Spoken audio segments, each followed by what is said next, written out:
Well, Brad, another victory, continuing this fine run you're having. What do you make of that performance overall today? Yeah, obviously a good performance, really pleasing to get that victory, as you just mentioned. I think, if we're brutally honest, we're probably a little bit scruffy with our fielding and bowling in that second half. But having said that, I think you get value for good shots here at Grace Road. The ball does fly to the boundary at times, so if you've only got to be slightly off your line and length and you can get hurt. But I think we've just had a little chat there. We can definitely improve in areas, but overall really pleased with the performance and to get that win. And your own innings, you must be pretty happy with that today? Yeah, chuffed. Obviously, I think to get 100 at any time is really pleasing, but also to do that and contribute to a win is even better. So yeah, really pleased today. And that put you in a good position, obviously something to build on there. Do you think perhaps you could have got a few more, or was that about par, do you think? No, I think if we're brutally honest, we probably should have had one more partnership there and probably, catapulted that total up towards 350 maybe, and maybe 360, and sort of put the game out of reach really. But having said that, I thought there was some brilliant contributions all the way through. So yeah, we're really pleased with that.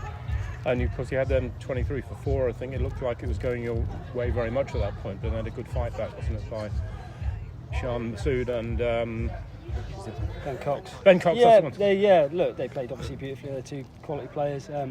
We always knew that in white ball cricket, once you get past that new ball, and if you've got time on your hands, you can get in on good wickets and can score freely. So we always knew there was going to be a partnership, but I think it was about staying nice and calm and just trusting that we'll be able to squeeze them a little bit, build that pressure, and get that extra wicket. And you did do that for a while, didn't you? Squeeze them, and then the breakthrough came finally. Were you also expecting it would eventually come?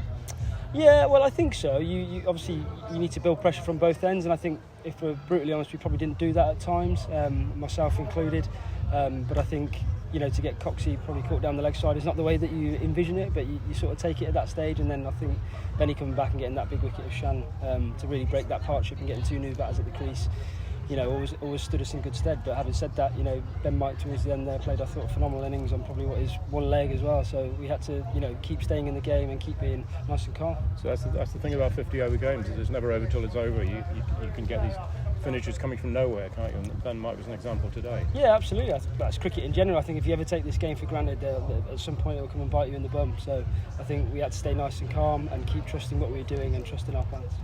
And looking at the campaign overall, you've qualified for the quarterfinals at least, and still a chance of topping the group.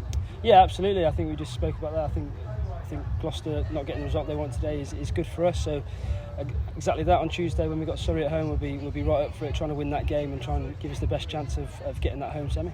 And you can't take that for granted though, can you? Because Surrey had a bad start to the competition, but they've come back with a couple of wins recently, haven't they? Oh look, everyone knows what Surrey are like. They've got a hell of a depth. They've got a great youth system, great academy, and you can see these young players that you probably haven't heard banded around too much, but they're coming in and making their name known. So absolutely won't be taking that for granted. We know we'll have a game in our hands at Worcester on Tuesday, so we've got to be bang up for it. This is Mike the Plasterer. He needs a trusted supplier for his materials and tools.